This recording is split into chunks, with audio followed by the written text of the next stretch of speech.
Dad said it like he was talking about the weather. Calm, casual, final. "We're talking your office space." "Hi, I'm Maya, 26, a web developer, the girl who fixes everything. The one they think will just bend forever." My fork paused right there in midair. My brother, Ethan, smirked over his can of soda. Mom said his followers needed the room, all 38 of them. I kept my voice steady. "Sure, I'll clear it out tomorrow." But inside, something folded. 3 years of late nights. 60-hour weeks in that garage. Every invoice, every client, every single dream. All dismissed in one sentence. I stared down at my plate, just breathing slow. No anger, no scene, just a quiet shift in the gravity of my whole world. They thought I'd argue. They thought I'd fold. They didn't see the door opening up behind me. They thought I'd move to the basement. I was already picking out a different address. "Before we go any further, let me know where you're watching the mental grand from. I love seeing just how far these stories can reach." People think that garage was just a room. It wasn't. It was the only place in that whole house where I got to exist as myself. Every late invoice I sent, every bug I fixed at 2 in the morning, every contract that kept the lights on in that place. But this wasn't new. It started years back. When I was 16, I saved up for months to buy myself a laptop. Ethan got a brand new iPhone that same year just 'cause kids need one. I worked 2 jobs all through college. Ethan flunked out of community college twice. They blamed his professors, never his effort. When the furnace died last winter, I paid the $200. They called me a blessing, then forgot about it by Monday. When Dad's transmission blew, I covered the $1,800. He said he'd get me back soon. He never did. When Mom's car stalled on the freeway, I went and fixed it myself.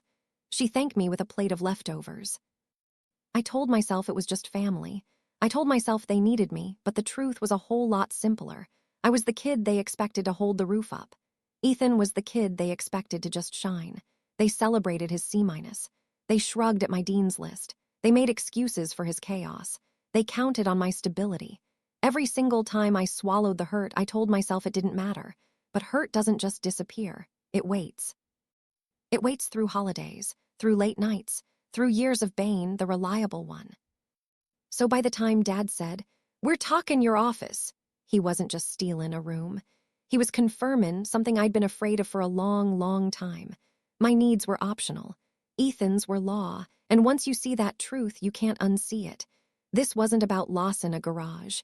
It was about loss in every quiet yes I'd ever given. The morning after that dinner, I sat in my car with the engine off, my hands cold around the steering wheel. Just breathing, just thinking. Bay Area rent was brutal. Everyone knows that. But so was staying. Staying meant shrinking. So I opened up a rental app and I started scrolling. Found a studio in Oakland. 500 square feet, an old kitchen, decent light. Enough room for my desk and for my peace. One day, first month, last month, and a deposit up front. 2,500 total. I had $8,000 saved. Not enough for comfort, just enough for freedom. I emailed the landlord, a lady named Janet, with my credit score and my contracts. She wrote back in an hour. "Available today, come see it." I drove over there before the doubt could even catch up to me. The place was small, but it felt steady. No mildew, no shouting, no door open in without a knock. Just a quiet window and a worn-out floor that didn't need a single thing from me. "I'll take it," I said. My voice didn't even shake. Back at the house, I didn't announce a thing. I just changed my behavior. Tiny adjustments, tiny rebellions. On Tuesday, I bought only milk and bread at the store, not the usual full cart of groceries. Mom blinked at the bag, looking confused. "Budgets are tight," I said, and I walked right past her. When the Wi-Fi dropped, I didn't reset the router. When Dad yelled about the printer, I didn't fix it. When Ethan asked me for a ride, I just sipped my coffee. "The bus is right there," I told him. He stared at me like I'd started speaking another language. That house ran on my invisible labor. The second I withdrew it, the whole system started sputtering. At night, I began moving my valuables over to the new studio. A few boxes at a time. My laptop, my contracts, my notebooks, my tools, the things I'd built my life on, the things no one would miss until they were gone. By Thursday, the lawn was getting overgrown. The sink was full. The Wi-Fi kept dropping. Mom was stressed. Dad was irritated. Ethan was just confused. The machine was breaking down and I was becoming light, untethered, quietly untangling myself from years and years of expectation. Every spreadsheet I kept in my head was updatin' itself. Rent here, deposit there. Hours of unpaid chores back on their side of the ledger. For the first time, the math wasn't against me. It was finally tellin' me to go. They didn't notice the distance growin'. They only noticed the chores. They didn't see the boxes were missin'. They only saw the lawn. They didn't see me leavin'. Not yet. By the time they noticed the cracks, most of my life was already gone. Before we keep goin', if this was your family and you were listenin' with me here on the mental grand, what would you do? Comment 1 if you'd keep the peace quietly. Comment 2 if you'd ask for proof, even if it's out in the open. The real break came the next afternoon. Dad walked into the garage with a tape measure. "Hey, quick thing," he said. "I sold your workbench. Guy's pickin' it up tomorrow." Everything inside me went real quiet. "You sold my workbench," I repeated. "The one I built with my own money." He winced a little, but he kept going. "Well, Ethan needs a real desk for his streamin'. You're movin' to the basement anyway." And there it was.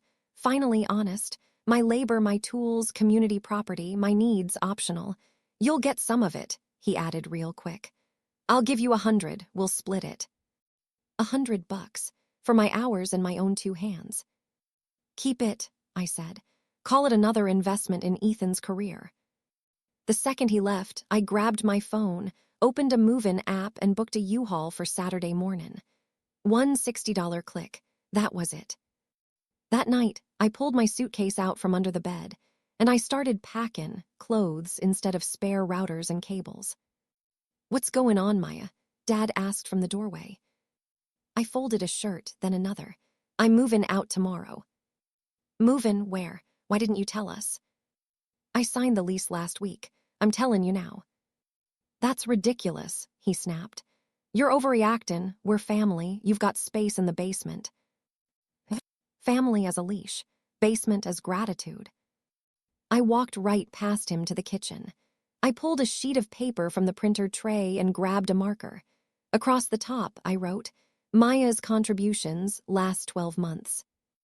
Rent and utilities, a little over $12,000. Groceries, almost $5,000. Repairs and tech support, another $7,000. Total, roughly $24,800. Underneath, I added one more line. Ethan's contributions, $0. Attitude, priceless. I slapped that paper right on the fridge. Mom walked in, read it, and went pale. It hasn't been that much," she whispered.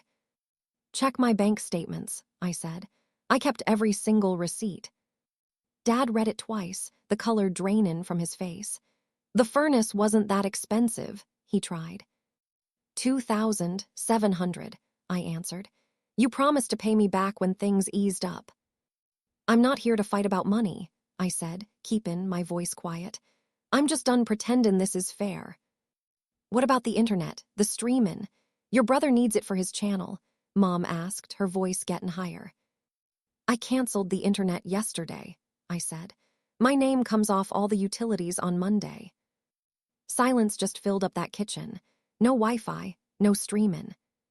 Saturday mornin', the U-Haul was sittin' in the driveway. I carried box after box right past them.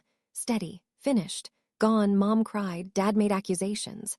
Ethan was just clutchin' his useless ring light. I didn't shout. I didn't list every single slight. I just shut the truck door and turned the key. In the side mirror, they looked suddenly so small. A house full of people who finally had to meet their own bills. When the house finally went cold, they felt just a fraction of what I had. The first week in my studio was shockingly quiet.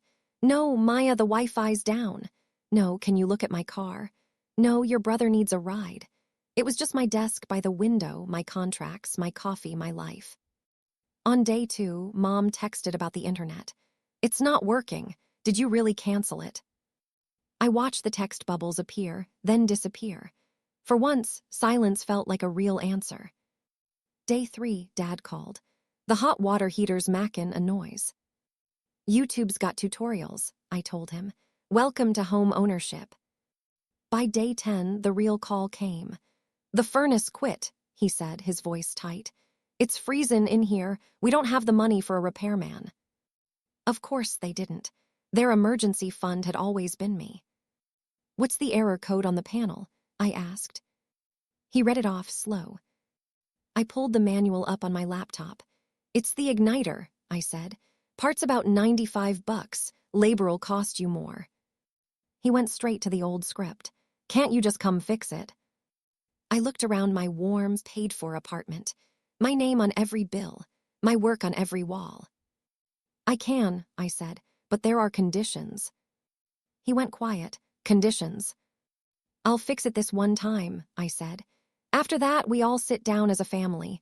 We open up the numbers. Real budget, real responsibilities, and Ethan starts contributing. A job, rent, chores." He hesitated. I could hear his pride wrestling with the cold air. "Deal," he finally said. At the house, the furnace took me about an hour. New igniter went in. Heat came back on. When Mom started thanking me, I held up a hand. "Kitchen table," I said. "Bring your bills." We spread everything out. Mortgage, utilities, groceries, all those streamin', services, every single line they'd quietly slid onto me. "This is what it actually costs to live here," I said.